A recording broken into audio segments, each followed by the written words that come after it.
Soybean তেলের দাম litre 9 টাকা বেড়েছে, সরকার জানে না, জনগণও জানে না, এটা আসলে যৌক্তিক হলো কিনা? এবং আমরা এইমাত্র আমাদের বাণিজ্য উপদেষ্টার নেতৃত্বে এসেনশিয়াল কমোডিটি অ্যাক্ট নিয়ে মিটিং করলাম এবং এই তেলের দামের বিষয় কিন্তু এটার সাথে পুরোপুরি সংযুক্ত। কারণ 1956-এ যে এসেনশিয়াল কমোডিটি অ্যাক্ট আছে সেই অ্যাক্টের আওতায় আসলে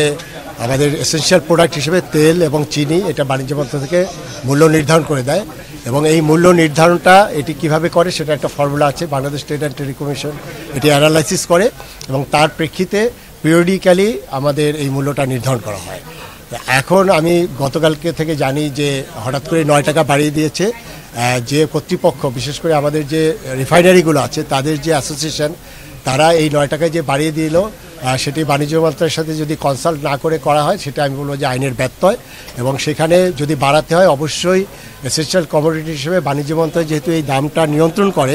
সেই কারণে অবশ্যই এই কনকারেন্স নিয়ে যেটা এর আগে সবসময় হয়েছে সেটাই করা উচিত এবং 9 টাকা যদি বেড়ে যায় এটি আমি বলবো যে বাণিজ্য মন্ত্রকের কনকারেন্সটা যদি বেড়ে যায় তাহলে এটি হবে যে ভোক্তার অধিকারের প্রশ্ন, ভোক্তার স্বার্থের বিষয় এবং এই ক্ষেত্রে আমি ক্যাবের প্রেসিডেন্ট হিসেবে যেটা বলতে চাই এটি হলো যে ভোক্তাদের স্বার্থে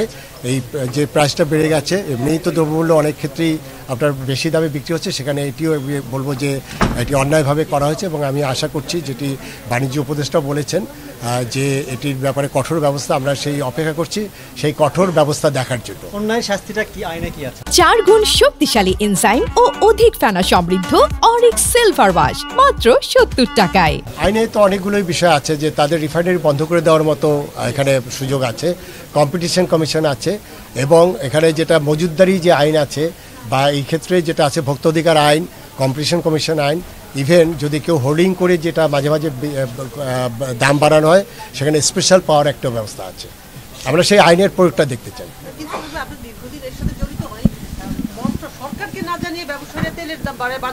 না, এটার জন্য তো অলরেডি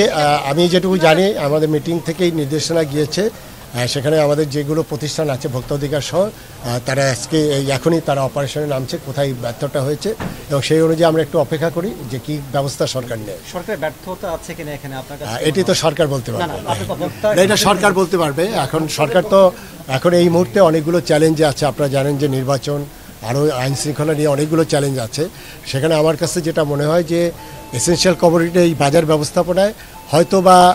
আরেকটু বেশি ফোকাস করা উচিত। বিশেষ করে মনিটরিংটা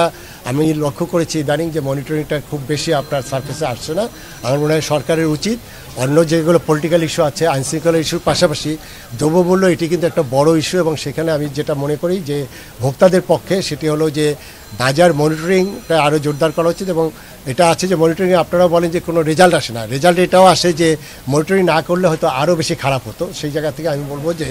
যেসব কর্তৃপক্ষ আছে, স্থানীয় প্রশাসন এবং আমাদের ভোক্তা অধিকার সহ আরও যে প্রতিষ্ঠানগুলো আছে